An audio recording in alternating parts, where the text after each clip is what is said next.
O Ismar falou de poucas coisas. Quais são elas? Todo mundo fica falando baixinho.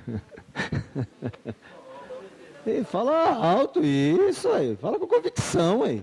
Não é isso mesmo? Nós temos alguma dúvida?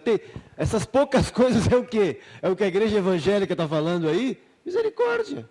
As poucas coisas é o que Jesus e os apóstolos falaram. Amados, uma pergunta. É suficiente isso? Não. É suficiente? O que Jesus e para nós vivermos, o que Jesus e os apóstolos falaram é suficiente? Sim ou não? Sim. Sim, claro que é. Graças a Deus.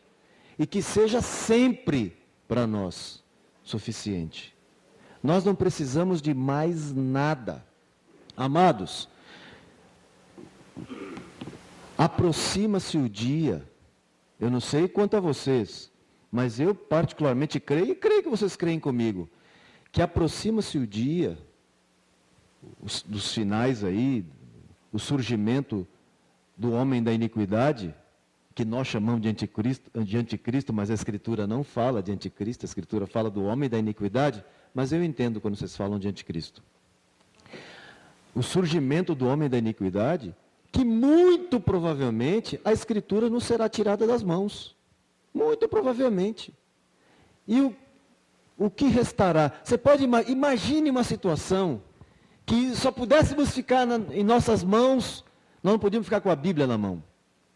Nós só podíamos ficar com algumas folhas. Você sabe que, lendo os relatos, os escritos de histórias contadas pelo irmão André, daquele site, daquele Ministério Portas Abertas, o irmão André narra experiência de países do mundo, onde os irmãos, o máximo que eles têm são folhas da Bíblia e que trocam entre si.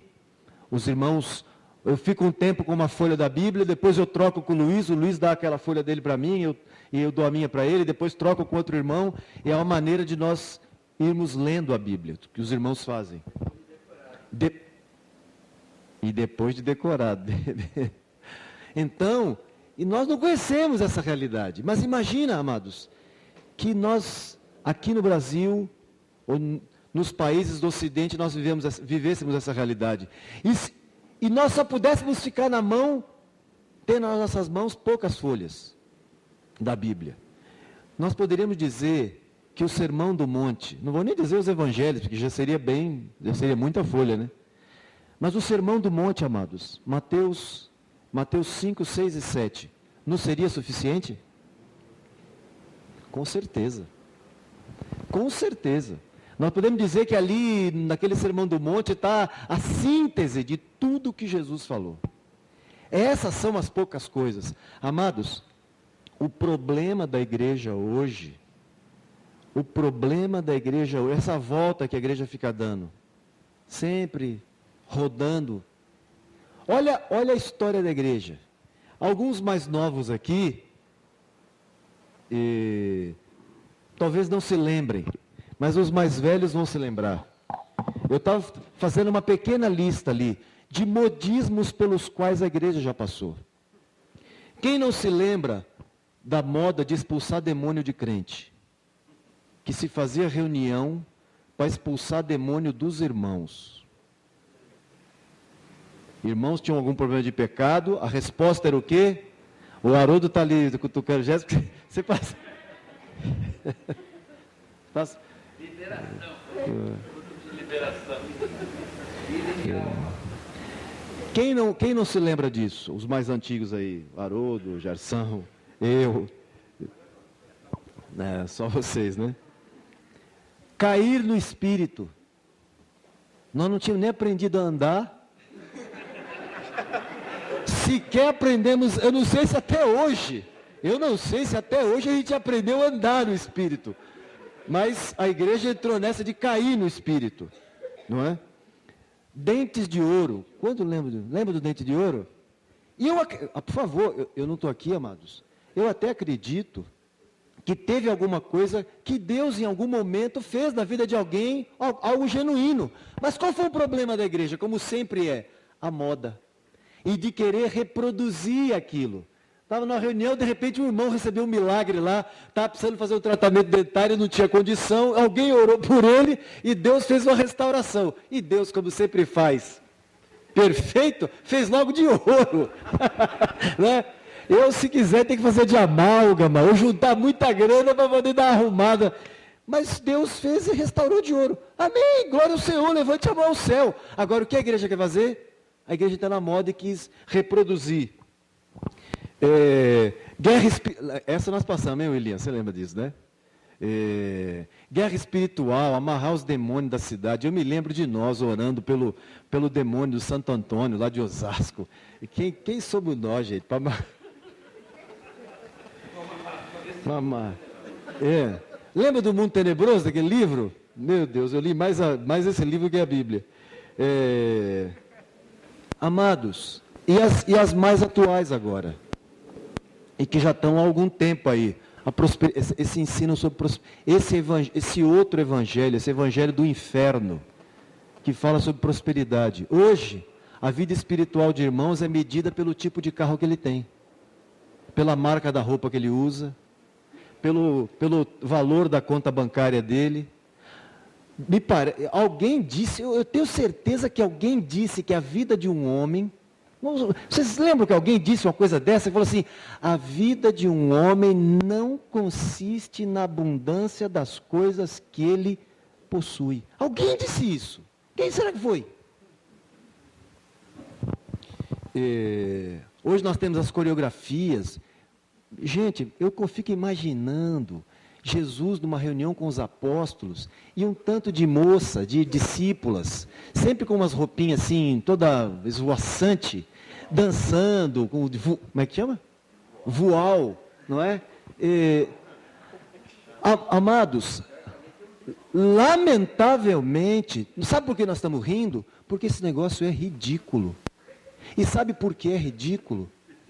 Agora vou dizer, sabe por que é ridículo? Agora, é impressionante que nós, amados, isso é uma lista pequena, se a gente for lembrar de modismos que a igreja já passou e que está enfrentando, esse negócio não, essa praga, essa maldição não largou a igreja ainda, a igreja volta e meia, ela dá volta para lá e para cá, e cai num troço aí com a grande ideia de alguém. Hoje você vê o Smart, agora há pouco falou de técnicas. Amados, quanta gente vai, irmãos, às vezes irmãos preciosos, gente séria, mas se deixa iludir, porque tem um irmão aí não sei aonde, fazendo um negócio que está multiplicando muita gente. Pô, o que ele está fazendo? Você sabe quem faz isso? O mundo. O mundo faz. O mundo assim, rapaz, o que é que está dando dinheiro aí? Os empresários se reúnem. Amados, tem gente que ganha fábulas de dinheiro dando curso para empresários, para funcionários, para motivação, para motivar a equipe, para o pessoal fazer dinheiro. Amados, vamos varrer esse negócio. Olha para Jesus. Essa perguntinha Jesus fez. Amados, poucas coisas. As confusões entre nós. Você já reparou que não cessam as confusões entre nós? Há quantos anos no meio da igreja, volta e meia, surge confusão entre irmãos? Porque um falou uma coisa, o outro, porque aí esse que falou uma coisa, ao invés de falar com a pessoa envolvida, comenta com o outro. E nós repetimos, amados, aí nós temos que estar sempre assim, o que é que Jesus falou? O que Jesus ensinou? Eu digo uma coisa, eu queria dizer algo aqui, em particular para as irmãs, por favor. Vocês estão discipulando. Isso serve para todos, mas em particular para as queridas irmãs. Vocês estão discipulando pessoas, estão discipulando irmãs. Em algum momento, deu um problema no relacionamento. E, por favor, e entre vocês não é difícil acontecer isso, né? Aconteceu um problema entre vocês. O que você faz? Você pode até tentar resolver. Pega o que Jesus falou e aplica e transmite àquela irmã. Não deu certo, a irmã não entendeu, ficou pior do que estava. Para. Naquele momento você para, procura o líder da casa, procura teus pastores e fala assim, ó, e avisa a irmã, sua querida, é o seguinte, eu estou na tua vida para te edificar. E eu quero te orientar aqui com o que Jesus falou. Não está sendo suficiente, eu te digo uma coisa, eu vou procurar Luiz, vou procurar Sérgio, vou procurar Ismar, vou procurar João, vou procurar Marcelo, e eles vão te ajudar, porque eles são homens, são irmãos mais velhos, eles estão aí para isso, tá bom? Aí nós conversamos com eles. Ponto final. O que dá de confusão, por quê?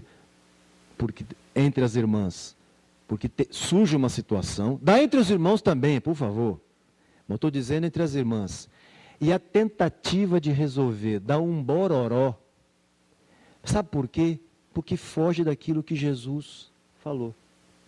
Então, travou o negócio, você tentou resolver, travou, queridos, ô Luiz, vem cá, ô Sérgio, ô Gil, ô os irmãos, ô Eliseu, ô Carlos Rizomar, vem cá. Ô João, não deu certo, ô João, Marcelo, Hélio, help me, me ajuda aqui. Amém?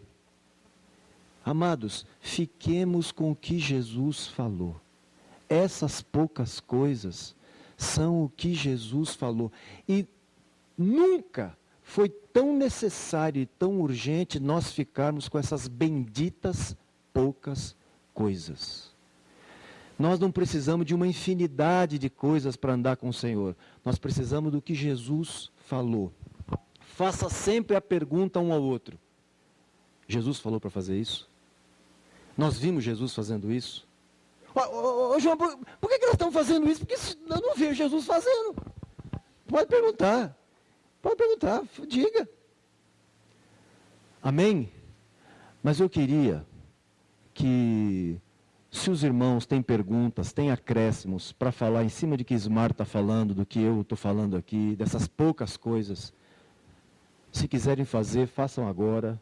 Tem mais microfones aí, se algum irmão quiser acrescentar algo, perguntar. As irmãs entenderam o que eu falei? Então, queridas, surgiu um problema, você pode até tentar resolver, porque você é uma discipuladora, está cuidando de uma irmã. Não deu certo, ficou pior, procura teus líderes, procura teus pastores, esses irmãos estão aí e vão te ajudar e vão te orientar. Amém? Alguém tem uma pergunta? Quer acrescentar algo?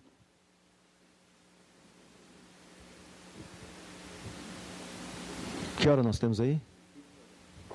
Nós vamos fazer um break. Diga. Vamos dar o microfone para o William lá.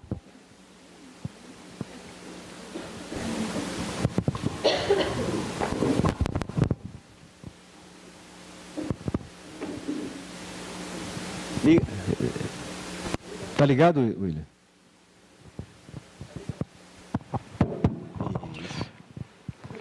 Só queria dar uma ênfase só, não acrescentar nada. Quando o Ismar colocou sobre poucas coisas, graças a Deus por essa palavra, ele colocou também a questão do Espírito Santo.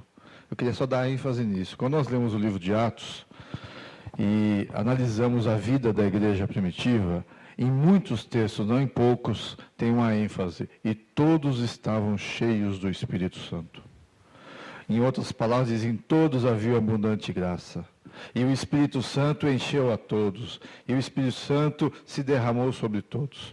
Então, junto com essas poucas coisas, nós temos, começando conosco e com aqueles que estão vinculados a nós, levarmos a todos a ter uma profunda vida com Deus. Uma vida de oração, uma vida cheia do Senhor. Aí essas coisas vão fazer muito resultado. Se nós não colocarmos esse óleo nesses relacionamentos, o que vai acontecer? O motor não vai funcionar. Então nós precisamos ter essa clareza. Outra coisa, quando Jesus disse, eu edificarei a minha igreja e as portas do inferno não prevalecerão contra ela. eu edificarei minha igreja, Jesus faz através do Espírito Santo. Quando Jesus terminou a obra dele aqui na terra, em João 17, ele falou, concluí a obra. Se você olhar para os discípulos, você vai ver que não estava concluída. Pedro, logo em seguida, negou. Mas por que Jesus falou concluir? Porque ele sabia que o próximo passo, ele dependia do Espírito Santo. Ele não podia fazer mais. Era o Espírito Santo que ia dar sequência. Então, irmãos, sem essa ação do Espírito, sem essa vida com Deus, sem essa profundidade, sem estar cheio do Espírito, nós não vamos conseguir aprofundar essas práticas, essas verdades.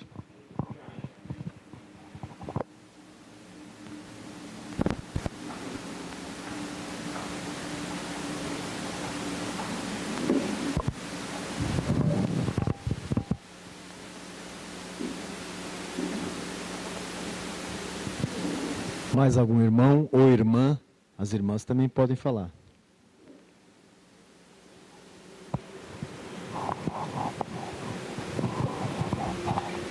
Se não quiser falar, vou falar eu. Não, podem falar, amados. Por favor, fiquem à vontade, viu? É isso mesmo que o Ismar falou? Diga.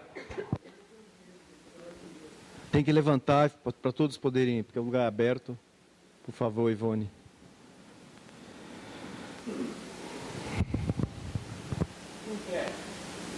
Em pé é melhor, Ivone, por favor.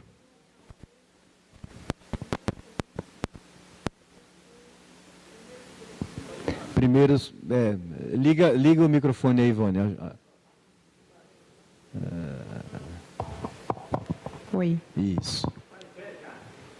Não. Fique em pé, Ivone. Desculpa.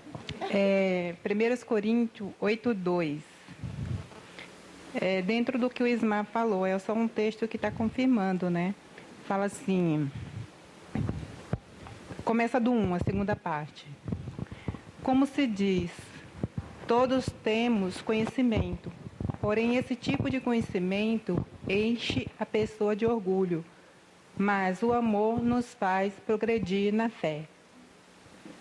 A pessoa que pensa que sabe alguma coisa ainda não tem a sabedoria que precisa. Em outra versão fala assim, ainda não sabe como convém.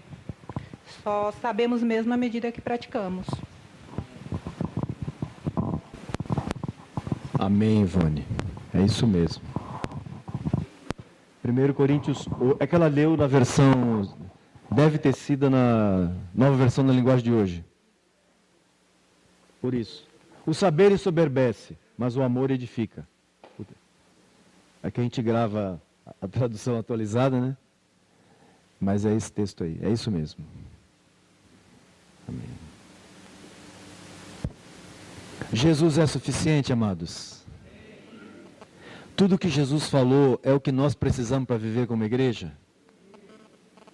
Sim, mas de repente alguém está falando alguma coisa aí fora e é muito importante. Afinal de contas é o fulano de tal, está na mídia, anda de jatinho, tem helicóptero. Pô, afinal de contas é importante, não é? Ou o que Jesus falou é suficiente? Nós vivemos os dias do abandono da fé. Lembra que quando Paulo falou assim? Nos últimos dias, alguns apostatarão da fé. Por quê? Por quê? Qual a razão? Por obedecerem a espíritos enganadores e a doutrinas de demônios. Queridos, o que são doutrinas de demônios? Diante dessas poucas coisas.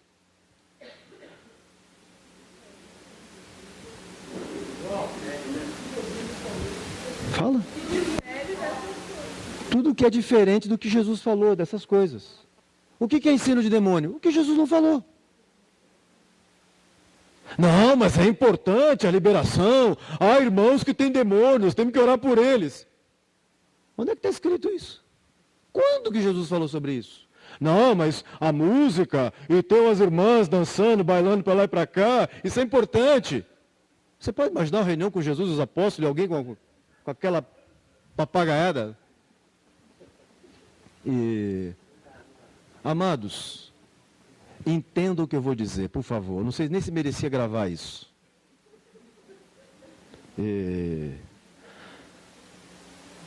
Por favor, se quiser eu falo de joelho aqui. Eu estou de joelho. Amados, eu estou para ver gente mais fácil de ser enrolada, de ser enganada do que a igreja. Eu estou para ver gente que se deixa seduzir por bobagem do que a igreja. Parece que quando Jesus nos compara com ovelha, o que é ovelha? Amados, chega na ovelha e dá um chute nela. O que vai acontecer? O que vai acontecer? Absolutamente nada. Ela vai correr, vai gritar, vai chorar. Agora, dá um chute num bode. Mas você faz o seguinte, antes de você chutar, você dá uma olhada no terreno. Vê a altura da cerca, se tem arame farpado, se tem caco de vidro em cima do muro. E esteja pronto, é chutar e correr. E tem a perna boa, porque se você tiver maus, como alguns aí, não chuta não. Agora, sabe por quê? Entendam, por favor. Ovelha é um bicho besta. É um bicho dócil. É incapaz de uma reação. Eu pergunto, a igreja, é impressionante como você enrola a crente com a facilidade. É só dizer um negócio assim, bem com uma boa argumentação e dizer assim, com tom de voz e fazer uns negócios, fazer um gesto, que o povo já, uau! E ninguém, absolutamente ninguém pergunta, onde é que está escrito isso? Mas, você já viu isso? A listinha aqui foi pequena. Tem mais dessa lista aqui. Ninguém tem a coragem de perguntar assim. Foi Paulo que disse isso? Foi Pedro? Jesus? Onde Jesus falou sobre isso? Não, mas é o Alaias, não é? Mas ele que falou. É o bispo, o apóstolo. Ele falou. Amados, o cúmulo do ridículo. Esses dias, o ano passado, em 2011, um desses ilustres irmãos que estão aí, porque estão conseguindo muita gente na sua cidade, esses dias deram a ele o título de patriarca. Pior, deram a ele o manto de patriarca. Gente, mas não tem uma criatura. E no meio dessa gente, no meio da igreja, tem gente sabida. Nós temos no meio da igreja engenheiros. Nós temos no meio da igreja doutores. Tem gente pós-graduada. Tem gente no meio da igreja mestrada, com doutorado, com não sei o quê, fez lá não sei aonde, estudou não sei aonde. Ouve uma baboseira dessa e diz, amém. É o patriarca da igreja. Mas isso é um absurdo, irmãos, isso é para chorar. Isso é para chorar de ver a infantilidade da igreja, a facilidade que ela tem para ser enganada, ser iludida. Não é à toa que Paulo, em várias de suas cartas, adverte a igreja. Paulo reúne com os presbíteros. Paulo passa 3 anos e meio em Éfeso, não foi? Antes de ir embora, ele está na praia, se despedindo dos irmãos, para embarcar.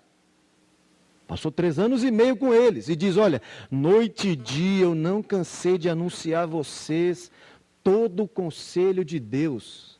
E ora com eles ali, antes de sair, ele diz assim, olha, eu quero dizer mais uma coisinha a vocês antes de eu ir embora. Dentre vós mesmos se levantarão homens falando coisas pervertidas. E sabe o que vai acontecer? Essa gente vai arrastar o rebanho atrás deles. Quantas vezes você vê nas cartas de Paulo alertando quanto a gente. Judas ia escrever uma carta à igreja e nem era aquilo que eu imagino que ele queria dizer. Mas o Espírito Santo falou assim, não, Judas, você vai escrever o que eu quero que você escreva. Espera aí. Judas fala assim, quando eu ia escrever a vocês, eu me senti compelido a escrever a vocês para que vocês batalhem pela fé, batalhem diligentemente pela fé que uma vez por todas foi entregue aos santos. Nos primeiros versículos de Judas. Parece que ele ia dizer outra coisa, mas o Espírito Santo não deixou. Falou assim, você vai dizer isso aqui. E Judas começa a falar de gente que ia surgir no meio da igreja. Ou seja, você vê Judas, você vê Paulo, há vários textos na Escritura que nos alertam quanto ao perigo. Amados, eu sou capaz de dizer a vocês que se eu, ou qualquer um dos pastores aqui, se nós chegássemos aqui e ensinássemos para vocês uma baboseira daquelas grande, e se nós fizéssemos uma sapateada, e aleluia, uma meia dúzia de aleluia, uma meia dúzia de glória a Deus, e rolasse aqui, ia ter gente dizendo amém. Ia ter gente, um ou outro podia falar assim, o João ficou maluco? O que aconteceu? Mas uma boa parte ia dizer aleluia, glória a Deus, Jesus está aqui. Sabe qual é a certeza que eu tenho que Jesus está conosco? Quando o que ele disse está sendo repetido. Quando o que ele disse é levado a sério. Quando o que ele disse há uma preocupação assim, eu não estou fazendo isso que Jesus falou. Deus tem misericórdia de mim. Muda isso na minha vida, Senhor. Eu tive um problema com meu irmão e eu não agi como Jesus agiria. Senhor, me perdoe. Senhor, me dá o mesmo... Eu fui corrigido por um irmão e eu não tive o mesmo coração que Jesus teve. Amados, ser um homem cheio do Espírito Santo, ser uma mulher cheia do Espírito Santo, é ser igual a Jesus. Ponto final. Acabou. Se fala muito em ser cheio do Espírito Santo, se fala muito em poder de Deus, em oração e poder de Deus. E é verdade. E nós precisamos disso. Mas ser cheio do Espírito é ser só semelhante a Jesus. Perdoe-me o só. É simplesmente igual a Jesus. Ponto. Amém? Quero ler alguns textos com vocês. Vocês querem um tempinho para ir no banheiro ou dá para aguentar? Dá para aguentar? Hã? Tá tudo bem? Diga, Damião. Fala alto, Damião. Você tem voz boa. Fala alto.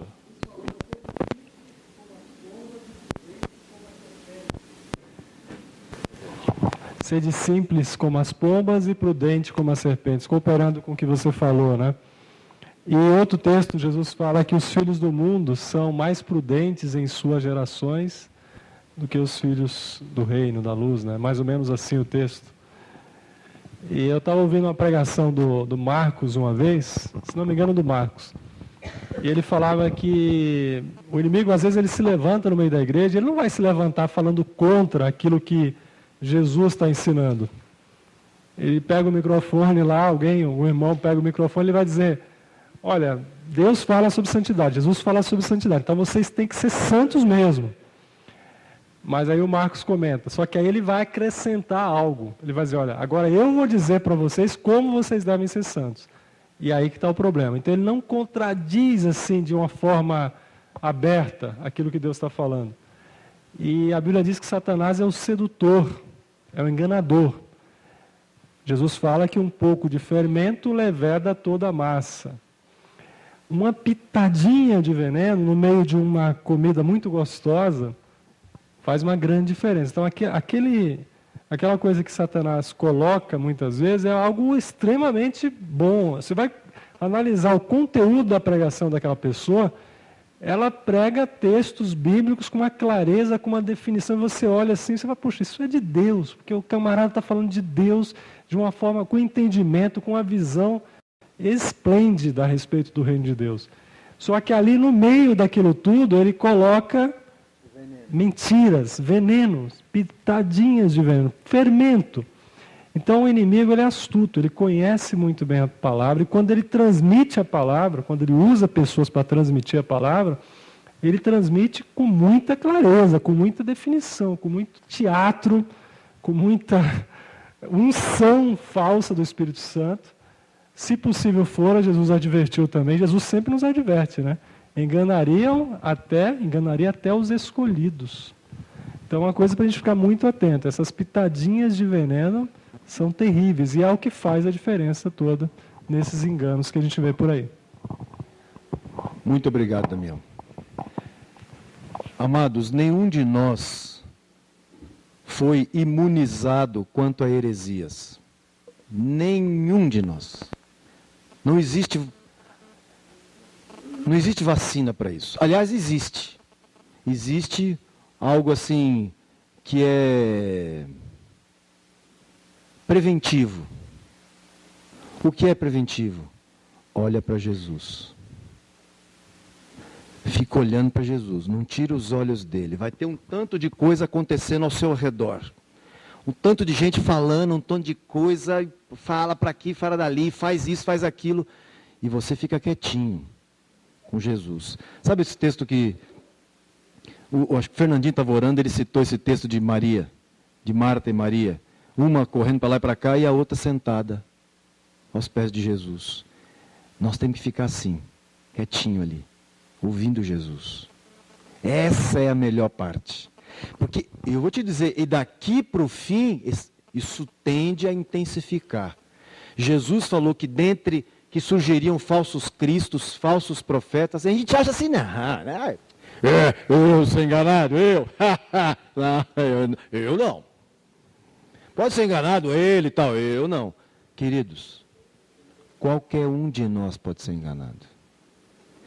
Tira teus olhos de Jesus. Tira teus olhos. Você sabe quem foi enganado? E foi repreendido por isso? Pedro. O que Pedro fazia?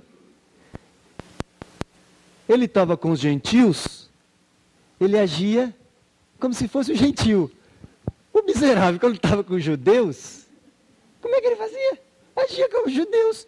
E Paulo viu aqui e falou assim, que história é essa? Como é que sendo tu judeu, e está vivendo como gentio, e você dizendo para os gentios viverem como judeus? Ô Pedro, te apruma, rapaz. E deu-lhe uma sapecada. Nós estamos falando de um apóstolo da igreja. Nós estamos falando de Pedro. E Paulo repreende por estar. E qual foi o erro dele? Dissimulando. Quando estava com um, agia de um jeito. Quando estava com grupos diferentes. E Paulo repreendeu. Diga, querido. Eu falei, querido, que eu não lembrei teu nome. O querido salva a gente, então, quantas vezes. Carlinhos? Jairo? Fala, Jairo. Sorry, Jairo. Esqueci teu nome. Não, tem um texto aqui em 1 João 4, do 1 ao 3. Fala assim: amados, não deis crédito a qualquer espírito. Antes, provai os espíritos se procedem de Deus. Porque muitos falsos profetas têm saído pelo mundo fora. Nisto reconheceis o Espírito de Deus. Todo espírito que confessa que Jesus Cristo veio em carne é de Deus. E todo espírito que não confessa a Jesus não procede de Deus. Pelo contrário, este é o espírito do anticristo, a respeito do qual tendes ouvido que vem e presentemente já está no mundo. Eu e minha família temos um dia que a gente tira só pra gente, né? Nesse dia a gente assiste um filme, faz alguns jogos, ora, enfim. E essa semana a gente assistiu um filme, e interessante que, assim, no começo a gente ficou meio confuso, porque a gente viu operando ali alguns milagres, algumas coisas assim, mas uma certa dúvida. Mas espera aí, é o Senhor mesmo? Porque então aparecerá no céu, não confessa o nome do Senhor, né? E é como se só operasse a cura, né? Fizesse o milagre. Então ficou aquela coisa, mas até ver realmente ser confirmado que é ou não o Senhor, aí quando chegou um pastor no meio, assim, né, durante o filme, e ele falou, não, Jesus você não é, porque aparecerá no céu o sinal do Filho do Homem e todos verão, né? E esse que estava agindo tipo em oculto, estava operando os milagres, né? Mas assim, nós ficamos meio balançados, né? Então, quer dizer, o que eu falei depois para todos, né? Que se a gente não tiver alicerçado, né, na simplicidade de Cristo, não precisamos muita coisa. E a palavra diz que vai enganar, se possível, os próprios eleitos, né? Como foi dito aqui. Então, nós podemos sim ser enganados, se nós não estivermos alicerçados, firmados na verdade, né?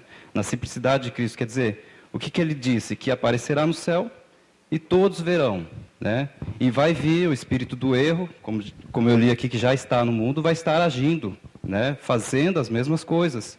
Paulo diz que o próprio demônio pode se fazer um anjo de luz, né? Então, podemos sim ser enganados, como foi dito aqui, se nós estivermos alicerçados, né? Aí seremos levados por qualquer tipo de ventania, como criança, como disse. Obrigado, Jairo. O primeiro texto é João 14, versículos de 8 a 10, a experiência lá de Filipe. João 14, de 8 a 10. Replicou-lhe Filipe: Senhor, mostra-nos o Pai, e isso nos basta. Disse-lhe Filipe,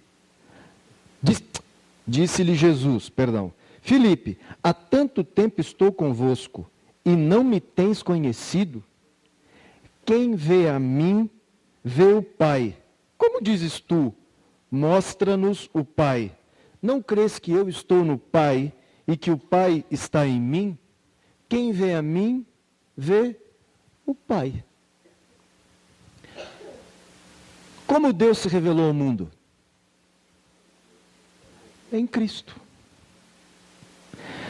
2 Coríntios 5,19 diz assim: a saber, que Deus estava em Cristo, reconciliando consigo o mundo, não imputando aos homens as suas transgressões, e nos confiou a palavra da reconciliação.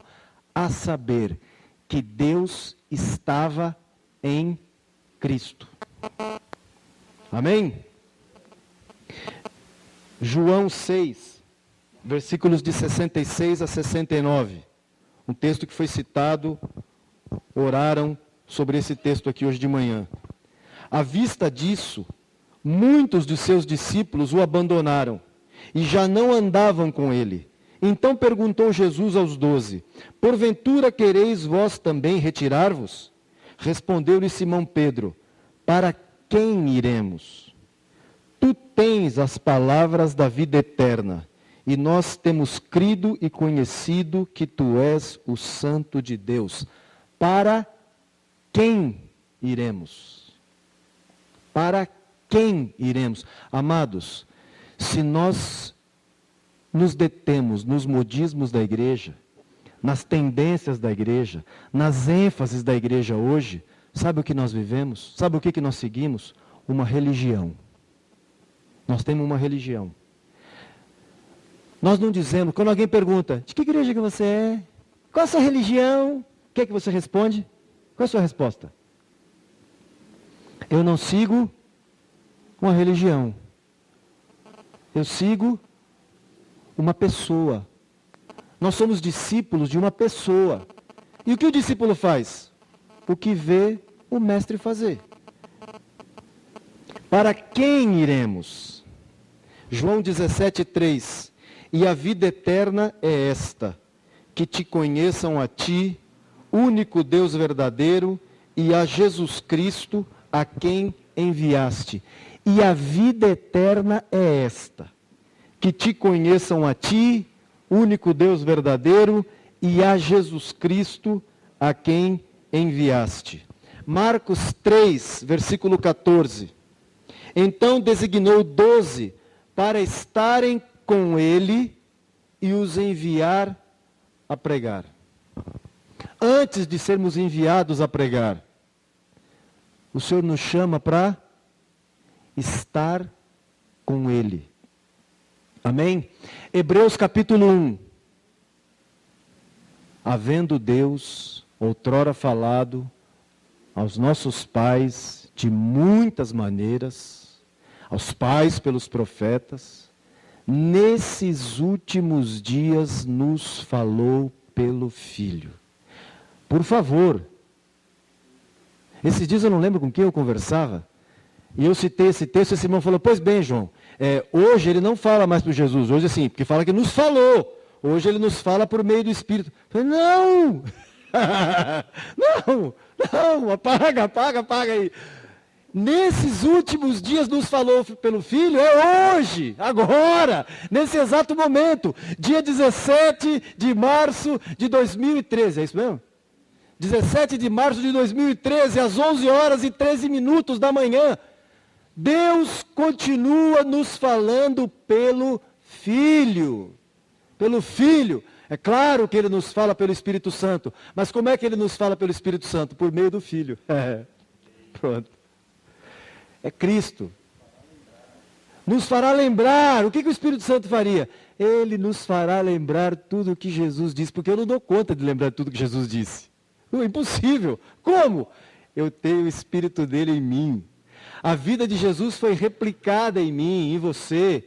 Ou seja, Ele vive em nós. E como é que eu tenho certeza que eu não vou me esquecer do que Jesus falou? Porque o Espírito dele habita em mim. E eu vivo por Ele. Amém? Amados, alguém se converte. Alguém acabou de se converter e ele vai ler a Bíblia. Qual a nossa orientação? Gênesis, óbvio. Começa a ler Gênesis. Pentateuco. Importantíssimo. Não é? Por onde ele começa? Não estou dizendo que não tenha que ler o Velho Testamento, por favor. Segura aí. Ele deve ler o Velho Testamento. Depois de ler pelo menos umas 50 vezes o Novo.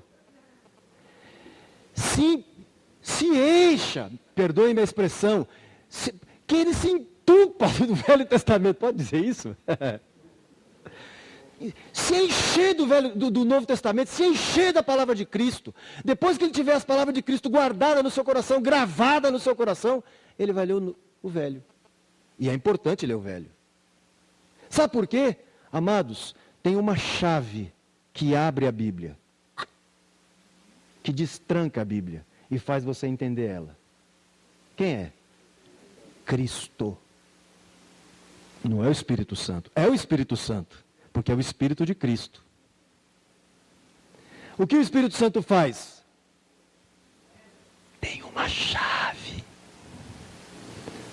Jesus, aquela voz, vai falar. Ele mostra a chave. A chave é esta, é Cristo. Quando você lê, sabe, a única maneira, irmãos, de se entender a Bíblia é a partir de Cristo.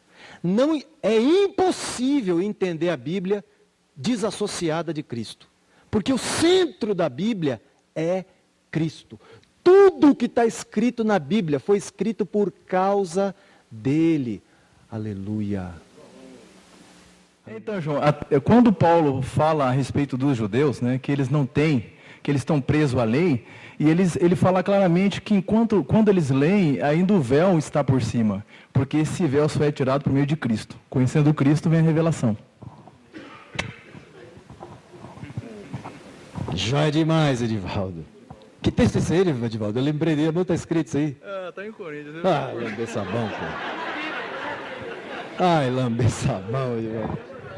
Acha esse texto, pelo amor de Deus, e alguém leia completo ele.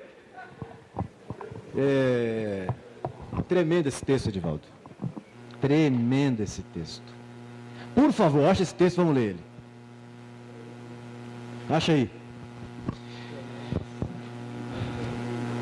Achou, Luiz?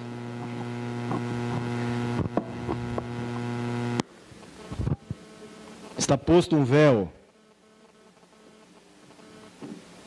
Nós não continuamos enquanto não lê esse texto aí. Vamos ler esse texto aí. Como é que é?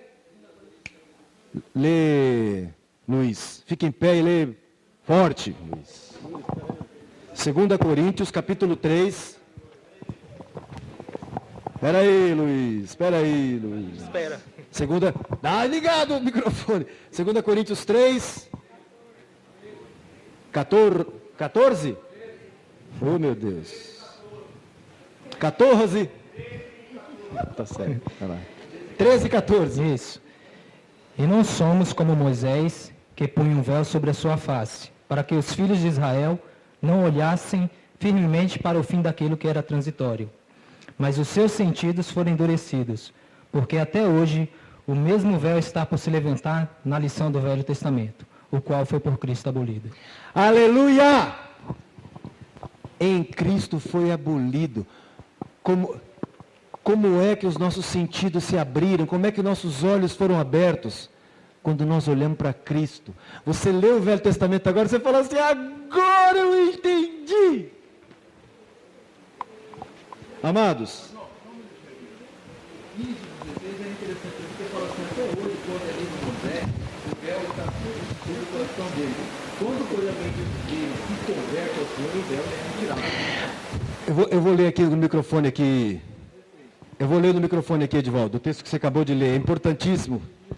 Mas até hoje, o versículo 15 de 2 Coríntios 3. Então quem está anotando, anota aí, 2 Coríntios 3, do 13 até o 16. Mas até hoje, quando é lido Moisés, quando a lei é lida, mas até hoje, quando é lido Moisés, o véu está posto sobre o coração deles. Não podem entender, não conseguem entender. Quando, porém, algum deles se converte ao Senhor, o véu lhe é retirado. Por que o véu é retirado? Porque o Espírito Santo revela para essa pessoa Cristo. Ora, o Senhor é o Espírito, e aonde está o Espírito do Senhor, aí há liberdade. Quem traz o entendimento, quem tira o véu é Cristo. É o Espírito Santo, ele tira o véu e a pessoa vê Cristo. E pode compreender Cristo. Amados, abre a Escritura em Levítico capítulo 10. Eu queria ler com vocês 2 textos do Velho Testamento, que tem tudo a ver com o que nós estamos falando aqui. Levítico capítulo 10, é um texto bem conhecido, por causa da experiência.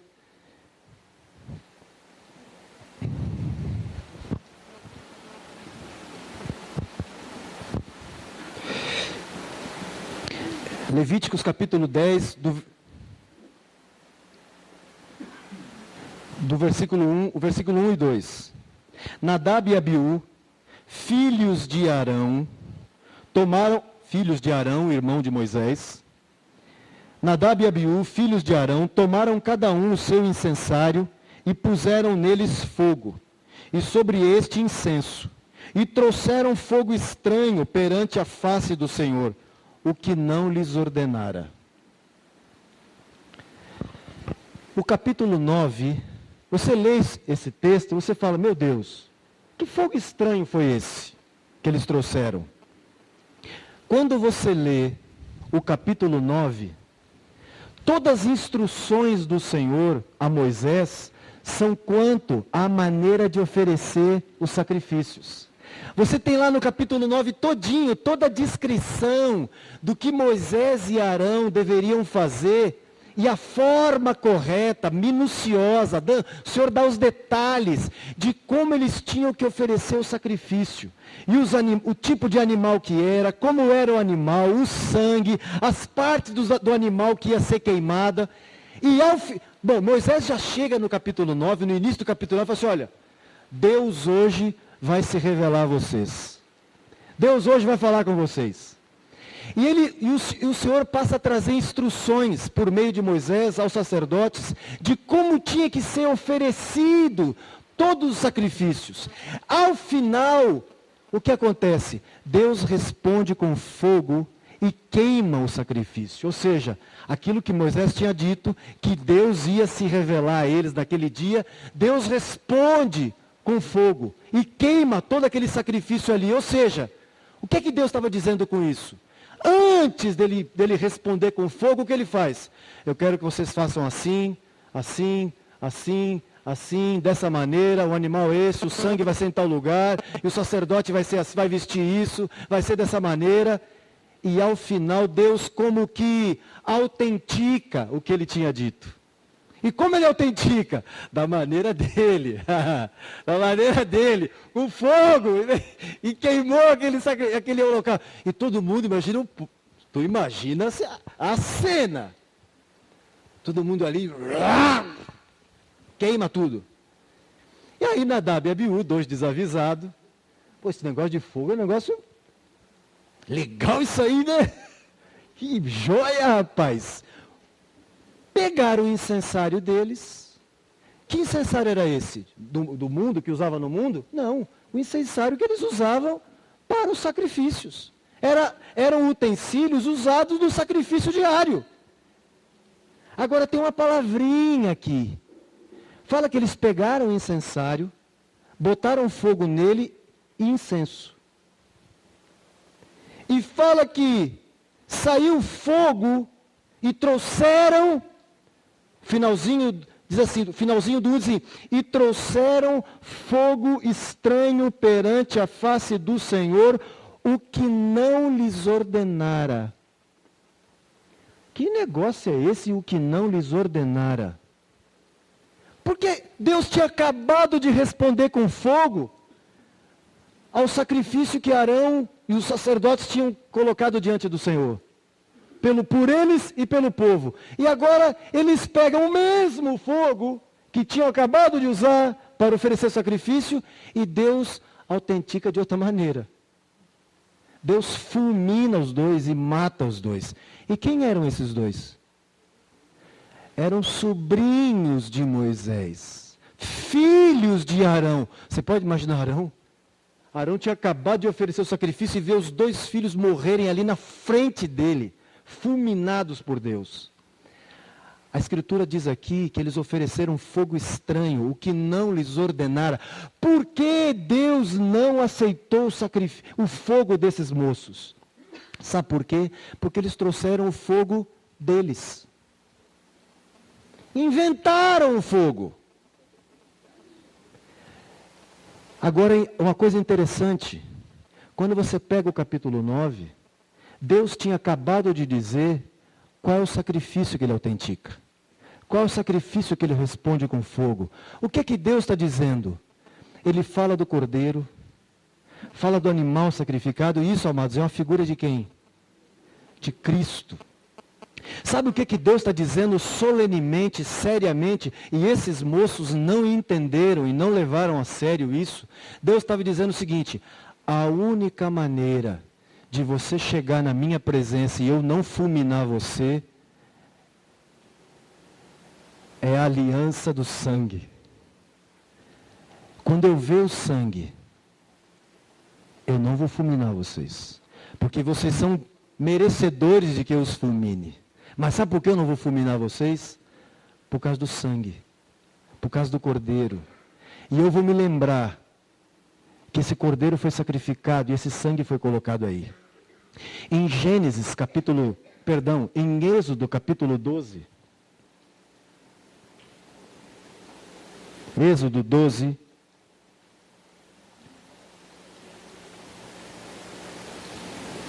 Versículo 13. Lembram da última praga que foi lançada sobre os egípcios? Foi a morte dos primogênitos. Só que antes de Deus definir a praga, Deus fala sobre a Páscoa. Que nós comemoramos, que os judeus comemoram até hoje, e que nós comemoramos, que o Senhor, a nova aliança, o Senhor estabeleceu a ceia. Mas a referência é a mesma, é o sangue. O Senhor diz, ele institui a Páscoa e depois ele diz, no versículo 13 ele diz assim: o sangue vos será por sinal o sangue vos será por sinal nas casas em que estiverdes. Quando eu vir o sangue, passarei por vós, e não haverá entre vós praga destruidora quando eu ferir a terra do Egito. Por que os primogênitos dos israelitas não morreram? O anjo da morte, quando passou à meia-noite, na porta de cada casa que ele passava, é que ele via o sangue nos umbrais e na vergadura da porta. Ele seguia em frente, porque ele via o sangue. O que isso está dizendo, amados, para nós? Que só tem uma maneira de eu e você comparecermos diante de Deus, nos valendo do sangue. E é diferente hoje? Qual é o único sacrifício que Deus continua aceitando? O de Cristo. Amados, sabe o que foi que esses rapazes fizeram aqui hoje? Se nós trouxéssemos para os dias de hoje, para a situação da igreja, esse fogo estranho é todos esses modismos que a igreja inventa. E que não é, e que não foi, e que não está autenticado pelo que Jesus falou. Só existe uma maneira de eu e você comparecermos diante de Deus, é nos valendo do sangue. Eu e você somos dignos da condenação, da morte eterna, da separação de Deus. Mas quando nós entregamos nossa vida a Cristo e fomos colocados em Cristo, esse sangue purificou nossos pecados. E quando nós comparecemos diante de Deus, tudo que nós fazemos, nós dizemos assim, em nome de Jesus. Senhor, em nome de Jesus. Qual foi o erro daqueles moços? Em nome do Jesus que Paulo prega. Não funcionou. Não funcionou. Amados, é aliança com Cristo. Nós fomos separados dele por causa do pecado. Deus só aceita o que foi dito por Jesus. O que tem a autenticação de Jesus. Você faz qualquer documento, só tem que ser autenticado, viu? Amados, qualquer ação nossa como igreja do Senhor tem que ser autenticada pelo que Jesus falou. Qualquer coisa fora disso é trazer fogo estranho. Sabe o que é o fogo estranho? É as invenções humanas. O que esses moços fizeram? Inventaram algo. Vamos fazer um negócio diferente aqui hoje. Vamos usar a nossa criatividade. Os dois morreram para mostrar que Deus não aceitava aquilo. Que Deus só aceitava aquilo que era validado com sangue. O sangue da aliança. Por isso, amados, eu digo aos irmãos, todas as vezes que comermos do pão e bebermos do cálice, nós o façamos em memória de Jesus. Que cada vez mais nos enchamos do santo temor do Senhor, de no momento da ceia não falarmos de nenhuma outra coisa que não seja de Jesus e de nossa aliança com Ele. Falarmos desse sangue de Jesus que nos purificou de todo o pecado. Amém? E que tudo aquilo que nós temos que transmitir aos irmãos que estão sob nosso cuidado é Cristo. Como o Ismar falou, que Ele primeiro seja visto em nossa vida. Que esse Jesus seja visto na sua vida. Na sua casa, você como marido, como sacerdote de sua casa, você representar Cristo na sua casa. Que tua esposa, teus filhos, vejam a cada dia que você é um homem menos parecido com você mesmo e mais parecido com Jesus. Isso é ser o sacerdote da casa, isso é ser o discipulador de sua esposa e família. Que Cristo seja visto em você. É claro que é importante a oração, compartilharmos a palavra, estudarmos juntos algum assunto, mas que fundamentalmente tua esposa veja Cristo em você. Que os discípulos que você está cuidando vejam Cristo em você. As atitudes, o coração de Jesus, a motivação de Jesus, que Jesus viva em você e que você vá diminuindo cada dia. Amém?